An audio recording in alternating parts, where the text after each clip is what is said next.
Hi there everybody, I'm Rosslyn. Welcome to Orkney and welcome to my second full playthrough of The Creature from Miller's Pond.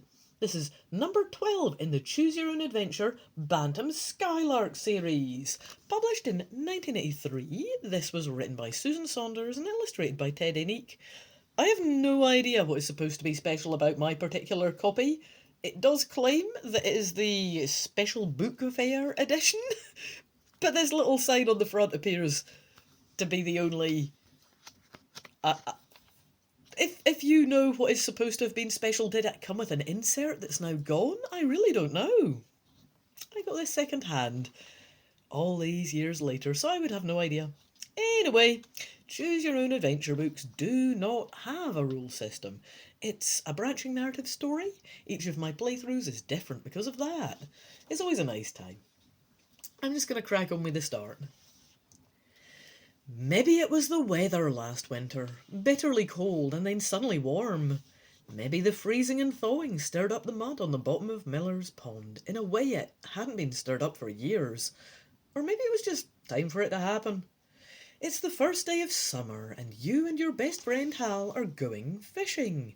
You take your fishing poles and some fat worms and ride your bikes over to Miller's Pond. Now, I'll show you this beautiful illustration. But you can enjoy this without watching the video, put it on before bed, or put it on in the car, and I'll tell you a little bit about the illustration. Here we do indeed have a picture of me and my friend Hal over at Miller's Pond, I suppose. We've rested our... One of us has rested our bike against this tree here, and yeah, we've both got fishing poles. We're just looking out at the pond. There's a little turtle on a peaty log sticking out there. It's all looking nice. You find your favourite spot, bait your hooks and drop in your lines. Before very long, your cork bobs and goes under. You tug on the line, but nothing happens. Oh, the hook must be caught on a rock, Hal says. I'll wade out and pull it loose. Hal is in water up to his knees when your line jerks so hard that the fishing pole flies out of your hands. And here it is, wheeking past his ear, and I'm just almost pulled in myself from the amount it's getting tugged. Yeah, my fishing line is just getting hauled right into the water.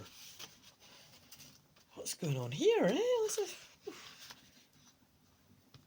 Oh my gosh, Hal gasps. Sticking out of the water in front of him is a large greenish gold head with a fin down the middle and bulging eyes. The creature spits out your hook and rises from the pond. Its arms and legs shine with scales, and its body is covered with a green shell. Run, Hal shouts. But you saved for months to buy your fishing pole. The creature's eyes are on Hal. Should you grab the pole first and then run? Well, if you've not seen the first one, then spoiler. Don't hang about. Look at this thing. It's disgusting. It's just a gross... I don't even know how to describe this to those of you who are not looking. As it says, it's just a gross swamp creature thing that's coming out of, like, the pond. It's got thin, flippery hands and feet and a fin on its head. It looks a lot like a Japanese kappa from traditional illustrations, actually, except for that it doesn't have the little dimple on its head, because it's not really one of those. Yeah, though, if you've seen one of those, really similar. Anyway, my options are, do I decide I'd better get away, or do I decide to grab my fishing pole first? Yeah, we getting away. You had better get out of here while you can. You and Hal run for your bikes, but the creature follows.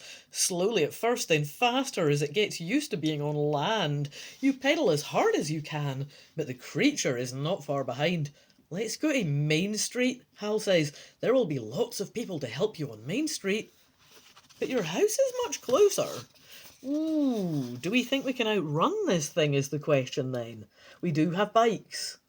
We can see it in the illustration here from the other side. Its back is like a smooth shell. It's got crappy flipper feet and lives in a pond. I don't know that it's known for its speed. I mean,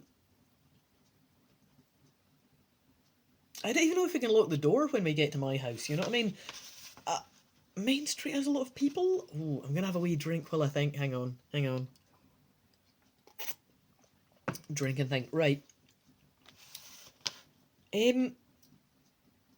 It's a conundrum, it's a genuine conundrum. I'm going to go to Main Street, because I think we can outrun it that far. And I don't even know if anybody is at home, or if I can lock the door at my place, even though it's closer. Does that make sense, though? No, wait, aren't we... What, along the same road, though? I've changed my mind, I'm going to my house, because I don't think there's a benefit to... Yeah, no, okay, y'all out, right? No. Going to my house, got to make a decision. Going to my house, it's closer.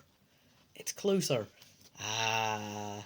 When you get to your house, you and Hal drop your bikes and run inside. You slam the door and lock it. Ah, see, there we go. See, I didn't know if this was going to be a tricky sitch, but yeah, locking it. Immediately going home and locking it. Yes, I'm happy with my decision now. Then you peek out through the window. The creature is coming through the front gate. A dog starts to bark outside. Oh no, Hal says, it's Tiger. Oh, Tiger is Hal's... Oh no, Tiger is Hal's old collie. If you've ever been around an elderly collie, yeah, it's gonna... like Hal says, that monster will eat him for lunch. I'm really concerned about the elderly collie now.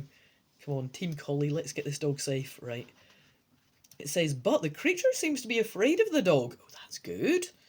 Okay, it's scratching on your front door and making a funny sound.